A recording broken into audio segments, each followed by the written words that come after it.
우리에게 주시는 하나님의 말씀은 창세기 3장 1절부터 21절까지입니다. 창세기 3장 1절에서 21절입니다.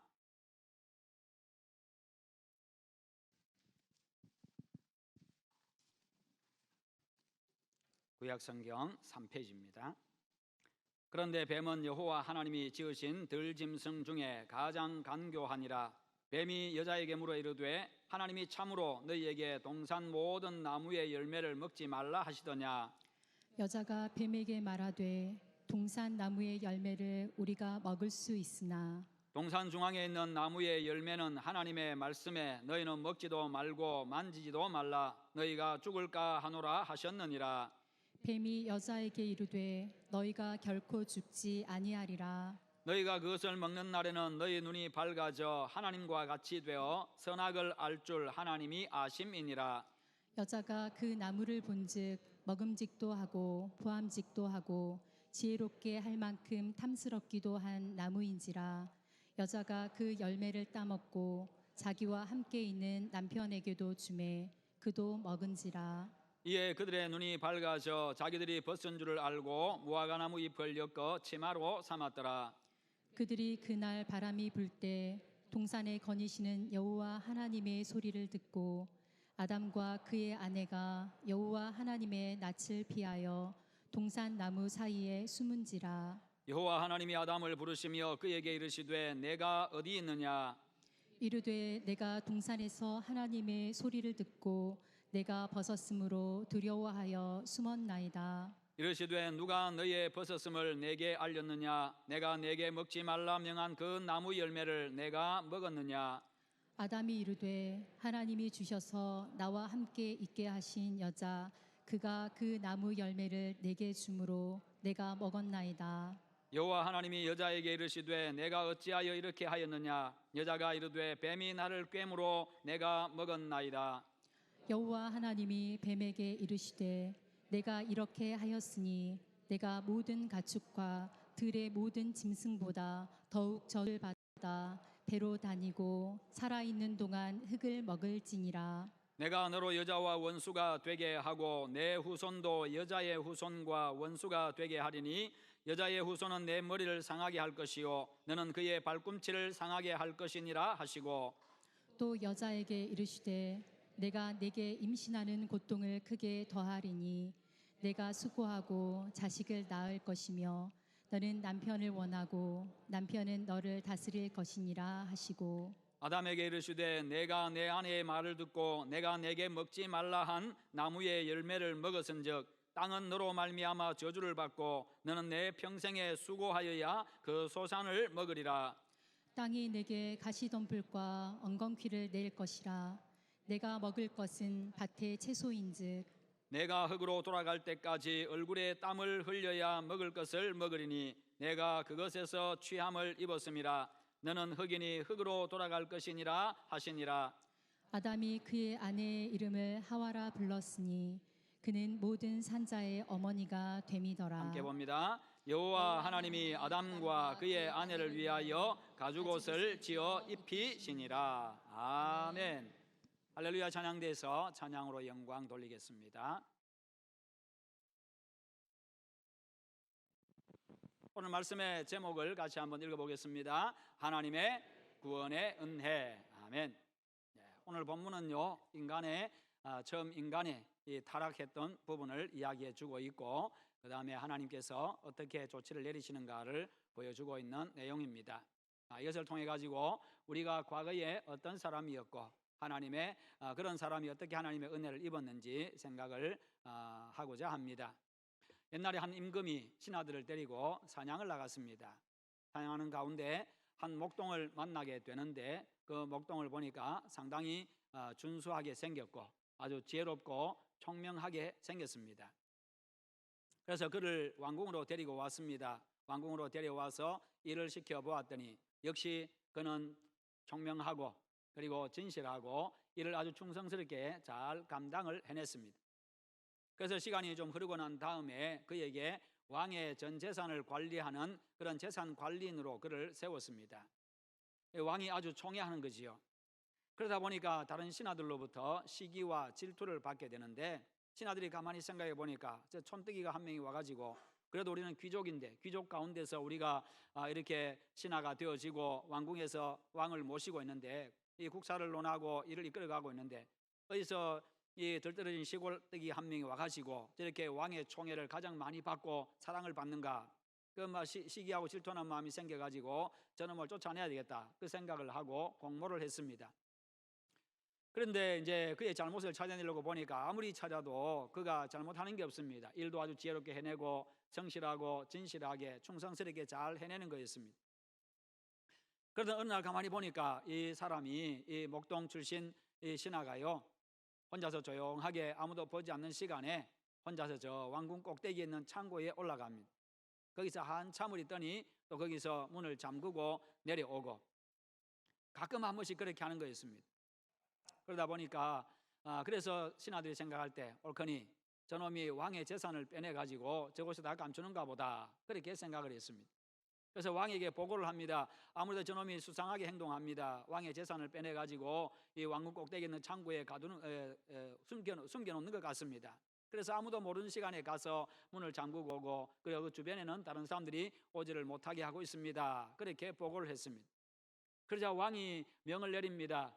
철저하게 조사해서 나에게 보고하도록 하라. 그래서 신하들이 다 가서 이제 그 문을 열고 들어갔습니다. 창고를 들여다 보니까 거기에는 아무것도 없습니다.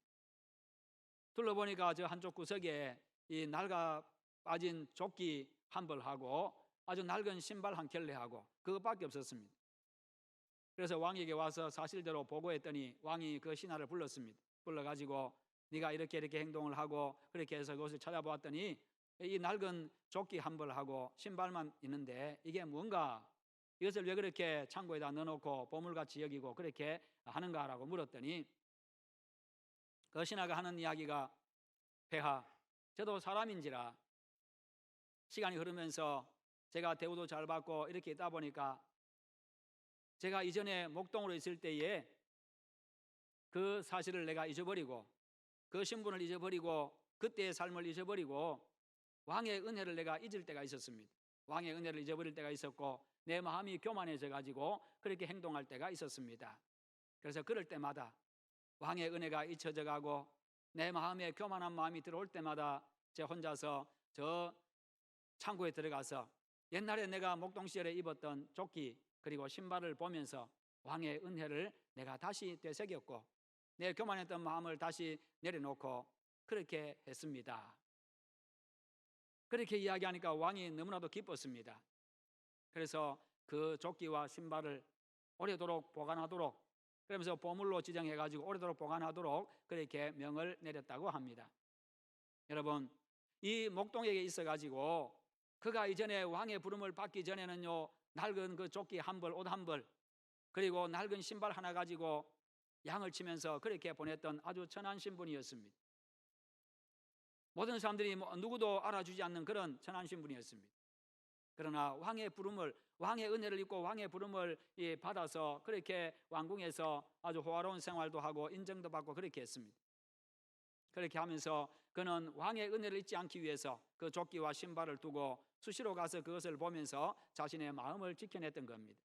그렇다고 한다면 여러분들에게는, 우리에게는 이전에 내가 죄지었던 그 상태, 죽었던 상태, 멸망했던 그 상태에서 하나님의 은혜로 내가 구원을 받았는데 그 구원의 은혜를 잊지 않고 기억할 만한 그런 것은 무엇이 있습니까? 우리가 하나님의 은혜를 잊어버릴 때마다, 내 마음에 교만한 마음이 들어올 때마다 그것을 생각하면서 그 옛날 내가 하나님으로부터 받았던 그 은혜를 생각하면서 다시 한 번 더 하나님 앞에 바로 서고 우리 하나님 앞에 겸손하게 서는 그런 여러분들 다 되시기를 축원합니다. 여러분, 하나님과의 관계 회복은 하나님의 은혜를 늘 되새기는 데서부터 출발을 합니다. 하나님께서 나에게 은혜를 베풀으신 그 은혜를 생각하면서 하나님께 감사하고, 그리고 하나님께 우리는 날마다 더 가까이 나아가야 합니다. 오늘 본문 말씀은요, 인간의 타락과 회복시키시는 하나님의 구원의 은혜를 보여주고 있습니다.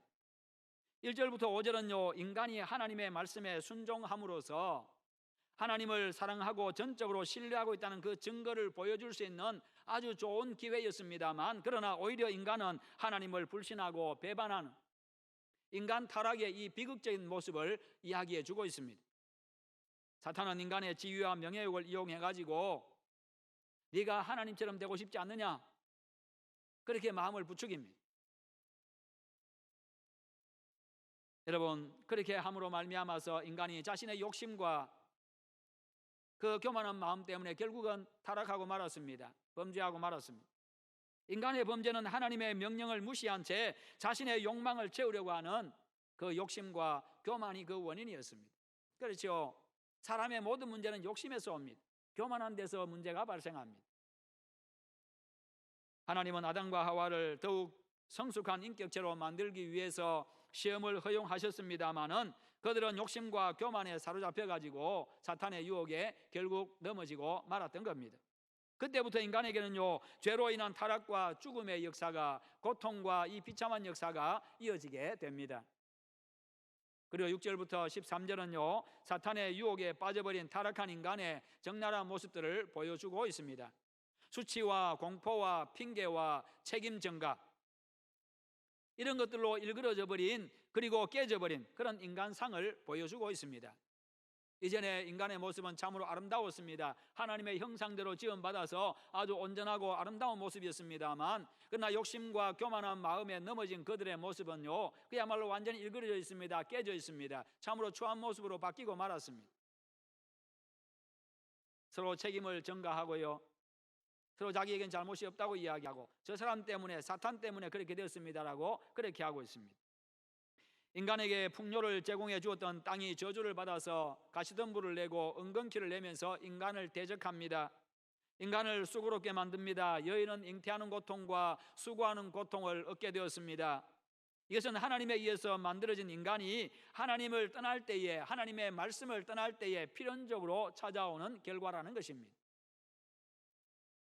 다시 바꾸어서 이야기하면요, 결국 하나님께로 돌아가고 하나님과의 관계가 회복되어지면 이 모든 것들은 다시 복으로, 은혜로, 기쁨으로, 행복으로 바뀌는 것입니다.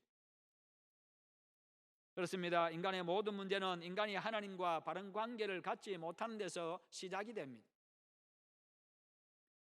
희망과 생명과 사랑이 넘쳐났던 에덴 동산에는요, 범죄로 말미암아서 더 이상의 즐거움이 없습니다. 평안이 없습니다. 희망이 사라진 자리에 절망이 찾아와서 자리를 잡고 있습니다. 평안의 자리에 불안과 공포가 치고 들어와서요, 그 자리를 자기가 차지하고 있습니다. 사랑과 신뢰의 자리에는 미움과 불신과 책임 회피와 책임 전가가 자리를 잡고 있습니다. 하나님과 인간관계가 깨지고 화목과 행복은요, 다툼과 불행으로 바뀌고 생명은 죽음으로 대체가 되었습니다. 이는 태초에 하나님과 인간 사이에 이루어진 아름다운 창조 질서를 불신과 교만으로 깨뜨린 결과입니다. 그래서 인간의 모든 불행, 모든 고통, 모든 그런 저주들은요, 결국 범죄로 말미암아 온 것입니다. 이처럼 인간이 하나님께 불순종함으로 하나님과의 관계를 깨뜨릴 때에 인간관계도 문제가 생기고, 그리고 이 피조 세계와도 문제가 생깁니다. 그리고 14절부터 21절은 에덴의 공범들에게, 범죄의 공범들에게 내려진 각각의 저주를 보여주고 있습니다. 현재 인류가 겪고 있는 모든 고통의 원인이 바로 여기에 있다는 것입니다. 타락 이후에 피조 세계와 인간은 서로 조화롭고 유익을 미치는 그런 관계가 아니라 끊임없이 도전하고 끊임없이 응전하고, 도전하면 응전해 오고 서로 이렇게 다투고 깨지는 그런 관계, 고통의 관계로 변한 것입니다. 그런데 그 저주 속에서 범죄로 말미암아서 불행과 절망과 죽음이 찾아온 인간에게요, 한 줄기 희망의 빛이, 소망의 빛이 비추이게 됩니다. 하나님께서 한 줄기 소망의 빛을 비추는데요, 그래서 인간이 소망을 갖게 됩니다. 그 빛은 장차 하나님께서 보내셔서 사탄의 머리를 상하게 하고 정복할 여자의 후손입니다. 여자의 후손이 와서 너의 머리를 상하게 할 것이요, 이것이 바로 인류 최초의 복음입니다. 죽음 가운데 있는, 절망 가운데 있는 인간에게 하나님께서 지금 최초의 복음을 전하고 있습니다. 여자의 후손을 이야기해 주고 있습니다. 장차 여자의 후손이 올 것이다. 그래서 타락한 인생, 인간을 타락하게 만들었던 저 사탄의 머리를 상하게 할 것이다. 사탄을 정복하고 사탄의 권세를 완전히 제압하게 될 것이다. 여자의 후손 그는요, 죄로 말미암아서 죽은 인류를 구원하기 위해서 세상에 오셔서 대속의 십자가를 져주신 예수 그리스도를 이야기합니다. 예수 그리스도를 통해서 장차 새하늘과 새 땅이 완성된 후에는요, 인간과 피조 세계를 얽매고 있던 모든 비극적인 요소들이 다 사라지게 될 것이고, 새로운 질서 안에서 에덴의 기쁨을 맛보게 될 것입니다. 그것을 요한계시록 21장에서 보여주고 있습니다. 그러므로 우리가 믿음을 끝까지 잘 지켜나가고 예수 믿는 그 믿음 위에 굳게 서서 끝까지 믿음을 잘 지켜나감으로 마지막에 우리에게 이루어질 그 새하늘과 새 땅을 누리는 여러분들 되시기를 축원합니다. 하나님께서 인간을 남자와 여자로 만드시고 그들을 부부관계로 맺어 주셨을 때의 처음의 모습을요, 창세기 2장 25절에서는 이렇게 말씀합니다. 아담과 그의 아내 두 사람이 벌거벗었으나 부끄러워하지 아니하니라. 그전에는 뭐라고 이야기합니까? 아담을 먼저 만드시고 하나님께서 하와를 만들어 가지고 데리고 왔을 때에 아담의 고백이 뭐였습니까? 세계 최고의 사랑 고백이었습니다. 얘는 내 뼈 중에 뼈요 살 중에 살이라. 나에게 최고의 존재라고, 최고의 보물이라고, 너는 바로 나다라고 이야기할 만큼 그렇게 고백을 했습니다. 그런데 그들이 범죄한 이후에 자신들의 벌거벗었음을 보고 서로 부끄러워하게 되었다는 겁니다. 그래서 나뭇잎을 엮어가지고 옷으로 만들어 입었습니다. 그러나 나뭇잎이 어떻습니까? 나뭇잎의 이 유효기간은요, 이 반나절밖에 안 됩니다. 햇빛이 나면요, 그냥 말라가지고 그냥 그렇게 다 으스러져 버립니다. 하루에 몇 번씩 만들어 입어야 되는 바로 그와 같은 상황입니다. 그와 같은 아담과 하와에게 하나님이 어떻게 하십니까? 오늘 말씀 21절에 여호와 하나님이 아담과 그의 아내를 위하여 가죽옷을 지어 입히시니라. 그들은요, 범죄의 대가로 여러 가지 심판을 받아가지고 고통스럽게 되었는데, 그러나 하나님은요, 그들을 하나님과의 관계가 깨지고 인간 관계가 깨져가지고 평안과 기쁨과 생명을 잃고 두려움과 부끄러움과 그리고 절망과 죄책감에 사로잡힌 채 소망 없는 비참한 삶을 계속 살아가도록 그렇게 버려두지 않았다는 것입니다. 인간을 향한 하나님의 사랑은 여전했습니다. 하나님의 형상대로 지음받은 그 인간들이 타락했습니다만 그들을 향한 하나님의 사랑은 변함이 없었습니다. 다시 회복시켜서 다시 그들을 깨끗하게 씻어가지고 하나님의 자녀로 하나님과 관계를 회복시켜서 하나님과의 관계 속에서 하나님의 은총 속에 살아가도록 그렇게 하나님이 먼저 손을 내민 것입니다. 하나님은 그들에게 가죽옷을 지어 입히셨습니다. 그 이유와 목적이 무엇입니까? 첫째는요, 부끄러움을 가려주기 위해서입니다. 그들이 부끄러워하니까. 이에 그들의 눈이 밝아져 자기들이 벗은 줄을 알고 무화과 나무 잎을 엮어 치마로 삼았더라. 부끄러움을 가리기 위해서 무화과 나무 잎을 엮어가지고 부끄러움을 가렸는데 그것이 인류 최초의 옷입니다. 그런데 그 문제는 금방 마른다는 겁니다. 금방 으스러져 버린다는 겁니다. 오래 가지를 못한다는 겁니다. 그래서 하나님께서 가죽옷을 지어가지고 그들에게 입혀주었습니다. 가죽옷은 오래 갑니다. 그리고 다 덮을 수가 있습니다.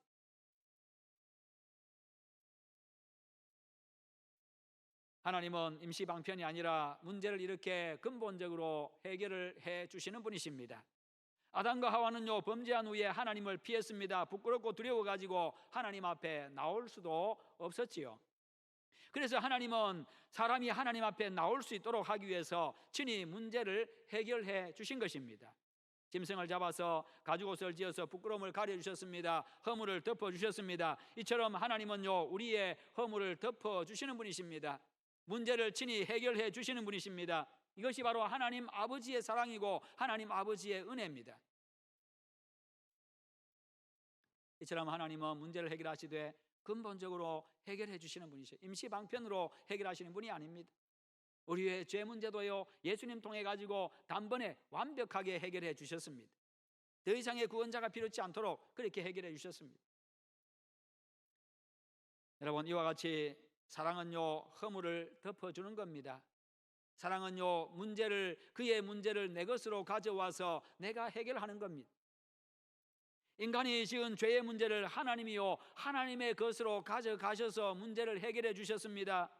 죄의 결과로 찾아온 죽음의 문제를 하나님의 것으로 가져가셨다는 것입니다. 하나님이 친히 죄를 짊어지셨고, 하나님이 친히 죽음의 권세를 이기셨고, 그래서 영원한 생명을 주셨습니다.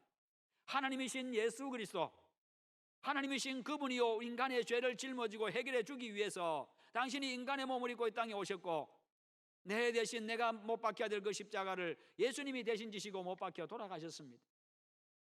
당신의 문제로 가져가셨다는 거죠. 이것이 참 사랑입니다. 이처럼 참 사랑은요, 하나님으로부터 옵니다. 하나님은 사랑이십니다. 사랑의 본질, 사랑의 원형은 바로 하나님이십니다. 그래서 하나님을 알아야 진짜 사랑을 압니다. 하나님의 사랑을 받아봐야 진짜 사랑을 받는 겁니다. 여러분, 인간관계에서도 서로의 허물을 가려주지 아니하면 서로 소망이 없어요. 기쁨도 평안도 즐거움도 없습니다. 늘 그냥 잘못하는 부분이 먼저 들어오는데, 눈에 먼저 들어오는데 어떻게 관계가 좋겠어요? 부부관계도 부모 자식 관계도 성도 관계도 이웃 관계도 마찬가지입니다. 기독교 상담학자 중에 제2 아담스라고 하는 사람이 있습니다. 많이 들어보셨을 겁니다. 한 번은 그에게 한 부인이 찾아왔습니다. 찾아와가지고 이야기를 상담을 하는데, 내 남편하고 도저히 못 살겠습니다. 저 인간하고 도저히 못 살겠습니다. 15년을 지금까지 살아왔는데 잘못하는 게 너무 많고 도저히 앞으로 살아갈 날이 훨씬 더 많이 남아있는데 도저히 내가 못 살겠습니다. 그래서 이유를 물어봤더니 왜 그러십니까? 라고 물어봤더니 아주 두꺼운 노트 한 권을 내밀면서 이것 좀 보세요. 가만히 아담스 아이들 보니까요, 거기에 보니까 남편이 그동안 살면서 실수했던 말 한마디 다 그대로 기록해 놓고 있고, 남편의 실수, 남편의 말 한마디, 부족한 점, 허물들, 그것도 깨알 같은 글씨로 아주 빽빽하게 적어가지고 노트를 한 권을 두껍게 만들어 놨어요. 거기다가 자기 마음에 좀 크다고 생각하는 문제는 빨간 줄 쳐놓고 좀 파란 줄 쳐놓고 이렇게 해가지고 색깔별로 남편의 잘못을 기록해 놓고 있어요. 거기다가 색임표까지 만들어 놨습니다. 이런 잘못은 몇 페이지 표면 있다. 앞에다 색임표 만들어 가지고 잘못한 종류별로 몇 페이지에 이런 글씨, 이런 내용, 몇 페이지에 이런 내용 다 보고 알 수 있도록 색임표까지 만들어 놨어요. 그것을 보면서 아담스가 이 부인에게 이야기를 합니다. 문제는 남편의 잘못이 문제가 아니라 바로 이 노트가 문제입니다. 당신이 이제 가정에서 행복을 느끼면서 생활하려고 하면 이 노트를 당신의 가슴에서 깨끗이 지워버려야 합니다. 여기에 적힌 남편에 관한 목록이 지워지기 전까지 당신은 결코 행복한 가정을 가질 자격이 없는 여인입니다. 돌아가십시오. 그렇게 이야기했다고 합니다. 창세기에 보면요, 가정의 완벽한 모습을 2장 25절에서 말씀하는데, 아담과 그의 아내 두 사람이 벌거벗었으나 부끄러워하지 아니하니라. 여러분, 너에게도 실수가 있고 나에게도 허물이 있습니다. 그렇잖아요. 완전한 사람 없잖아요. 그런데 사람들은 나는 완전한 줄 생각하고 살아간다는 거예요. 저 사람만 잘못한다고 생각하고 살아간다는 거예요. 저 사람에게만 잘못이 있다고 생각하는 거예요. 그래서 항상 남 핑계를 댑니다. 너 때문에 항상 그렇게 이야기합니다.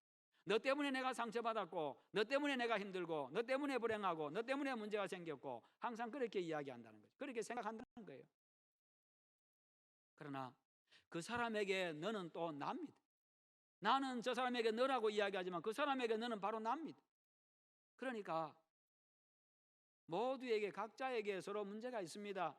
서로 상처 주고 받고 살아가요. 일방적으로 상처만 주는 사람도 없고 일방적으로 상처만 받는 사람도 없습니다. 다 서로 주고받고 그렇게 살아가요. 이게 인간입니다. 그럴 수밖에 없는 것이요. 단지 어떤 사람들은 불평하고 말하고 지적할 뿐이고 어떤 사람들은 그냥 입 다물고 있을 뿐입니다. 가정에서도 그렇고 교회에서도 그렇고 직장 생활에서 만나는 사람들과의 관계에서도 다 그렇다는 거예요. 여러분, 그와 같은 것들이 노출되고 드러남에도 불구하고 부끄럽지 않은 관계, 그게 가정이라고 하는 것입니다. 사랑은 허다한 죄를 덮습니다. 친구 관계에서도, 직장 동료 관계에서도, 성도 관계에서도요. 이 허물을 덮어주는 것이 필요합니다. 그러지 아니하면 함께 불행합니다. 하나님께서 인간의 허물과 죄를 덮으시고 해결해 주셨습니다. 그것도요, 당신의 것으로 가져가셔가지고 예수님을 통해서 책임을 져주셨습니다. 그러므로서 죄는 드러나고 비난하는 것이 아니라 덮어주어야 되고 용서해 주어야 되는 것임을 이야기해 주고 있는 겁니다. 그것으로 하나님의 사랑을 보여주셨고요, 하나님의 사랑이 어떤 것인가를 이야기해 주셨습니다. 그럴 때 관계가 회복이 됩니다. 관계에서는 기쁨을 누리고 즐거움을 누리고 행복을 누리게 됩니다. 하나님의 사랑에 감사하시고 여러분의 가정이, 우리 교회가, 여러분의 삶의 모든 자리가 그렇게 되기를 축원합니다. 두 번째는요, 생명을 다시 얻어서 받은 사명을 감당하도록 하기 위해서 가죽옷을 지어 입히셨습니다. 20절 말씀에 아담이 그의 아내 이름을 하와라 불렀으니 그는 모든 산자의 어머니가 됨이더라. 하와라고 하는 이 이름이 생명이라는 의미를 가지고 있고 산자의 어머니라는 이름을 가지고 있습니다. 근본적으로는 똑같이 동일하게 산자, 생명, 그런 의미를 가지고 있습니다. 이전에는 그냥 여자라고 불렀습니다. 여자. 그런데 이제는 이름을 지어 주었습니다. 하와라고, 생명이라고, 산자의 어머니라고. 거기에는요, 하나님과의 생명의 관계를 다시 회복하기를 원하시는 하나님 아버지의 마음, 하나님 아버지의 뜻, 하나님 아버지의 의도가 들어 있습니다. 내가 이제 너희들과 관계 회복하기를 원한다. 그러면 어떻게 반드시 죽으리라고 하는 이 심판을 받았던 하와가 산자의 어머니가 될 수가 있었습니까? 그것은 오직 한 가지입니다. 긍휼히 여기시는 하나님, 용서하시는 하나님 아버지의 은혜입니다. 그 은혜만이 우리를 살려줍니다. 그 은혜만이 생명을 얻게 합니다. 하와는 모든 산자의 어머니가 됨이더라. 이 말씀의 의미가 무엇입니까? 결국 산자의 어머니가 됨이더라. 이것은 바로 사명 회복입니다. 그의 사명은 그를 통해서 하나님을 경외하는 경건한 후손이 번성하는 것이었습니다. 생육하고 번성하여 땅에 충만하라. 경건한 후손을 많이 번성시켜 나가야 되는데 타락해 버렸습니다. 그러니 죄인들을 양산하게 되어졌습니다. 그런 그를 다시 회복시켜 가지고 산자의 어머니가 되도록 경건한 후손을 이어갈 수 있도록 그렇게 만들어 주셨다는 거지요. 그래서 우리 모두에게는 경건한 후손들을 이어가야 될 사명이 있습니다. 우리 모든 부모에게는. 그래서 자녀들을 하나님을 경외하는 그런 자식들로 키워나가고 경건한 자녀들로 자라가 살아가도록 그렇게 하면서 대를 이어가야 됩니다. 이게 우리의 사명입니다. 부모에게 주어진 사명입니다. 최초의 부모인 아담과 하와가 하와로부터 시작된 그 사명이죠. 사명 회복으로 하와의 인생이 이제 다시 시작이 됩니다. 새롭게 시작하면서 이름부터 지었습니다. 전에는 여자였습니다만 그러나 이제는 산자의 어머니, 생명이라고 하는 그 뜻을, 그런 사명을, 그런 이름을 부여받으며 사명이 회복되었습니다. 여러분, 이 이름은요 그냥 아무 의미 없는 이름이 아니라 사명을 품은 이름이라는 것입니다. 아담과 하와가 다시 생명의 삶을 시작하도록 하나님이 어떤 일을 행하셨습니까? 생명을 취하셨습니다. 생명을 취하셨어요. 그녀가 산자의 어머니가 되게 하기 위해서요 한 마리의 짐승을 희생시켰습니다. 아담과 하와는 그 가죽옷을 보면서 자신의 죄 때문에 이 생명이 희생되었구나, 그것을 생각했을 겁니다. 뿐만 아니라 먹는 날에는 반드시 죽으리라고 말씀하신 그 하나님의 그 말씀도 기억해냈을 겁니다. 범죄로 아담과 하와가 하나님과의 관계가 단절됨으로 죽은 존재였습니다만 하나님은 죽은 자를 살리셔서 산자의 어머니가 되게 하셨습니다. 죽은 인생을 다시 살아있는 인생으로 바꾸셨습니다. 끝나버린 인생을 다시 시작하게 하셨습니다. 여러분, 인생은요 하나님에 의해서 만들어졌고 하나님의 뜻을 이루도록 만들어졌습니다. 그러므로 하나님과의 관계가 깨지는 그 순간부터 죽은 인생이요 살아있는 인생이 아닙니다. 끝난 인생입니다. 하나님 안에서 예수님 통해서 하나님과의 관계 회복될 때 그때부터 인생은 새롭게 시작이 되어지고 인생의 참 의미와 목적을 이루면서 살아갈 수 있습니다.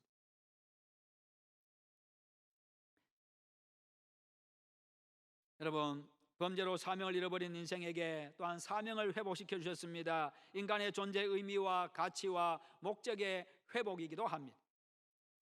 하나님이 약속하신 여자의 후손인 예수 그리스도를 통해서 그것을 완전하게 완벽하게 이루셨습니다. 이것이 바로 하나님의 구원의 은혜인 것입니다. 왜 예수 그리스도를 보내셨습니까? 하나님의 약속이기 때문이에요. 여자의 후손을 보내겠다. 여자의 후손 예수 그리스도를 보내겠다는, 구원자를 보내겠다는 것입니다. 그것을 오랜 세월 후에 우리 하나님께서 그 약속을 잊지 아니하시고 결국에는 다윗의 후손으로 예수님이 탄생하게 하셨고 그분을 통해서 인류 구원의 은혜를 베풀어 주신 것입니다. 성도 여러분, 우리 역시도 하나님의 은혜로 구원받은 사람들입니다. 하나님께서 아담과 하와를 회복시켜 주기 위해서 한 마리의 짐승을 희생시킨 것은 구약 제사의 원형입니다. 구약의 희생 제사의 원형입니다. 이는 장차 있을 예수 그리스도, 장차 오실 예수 그리스도의 그림자입니다. 예표입니다. 죄 가운데 죽었던 나, 소망 없던 이전의 나를 다시 한 번 더 생각해 보시기를 바랍니다. 하나님의 은혜로 내가 구원받았습니다. 천국 소망을 얻었습니다. 영원한 생명을 얻었습니다. 새로운 인생을 시작하게 되었습니다. 인생의 존재 목적을 회복했습니다. 이루면서 살 수 있게 되어졌습니다.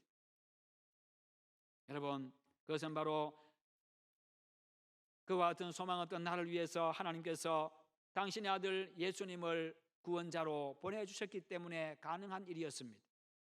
그분의 대속의 죽음과 부활을 통해서 나를 살려주셨고 하나님과 사랑과 화평의 관계를 회복시켜 주셨기 때문입니다.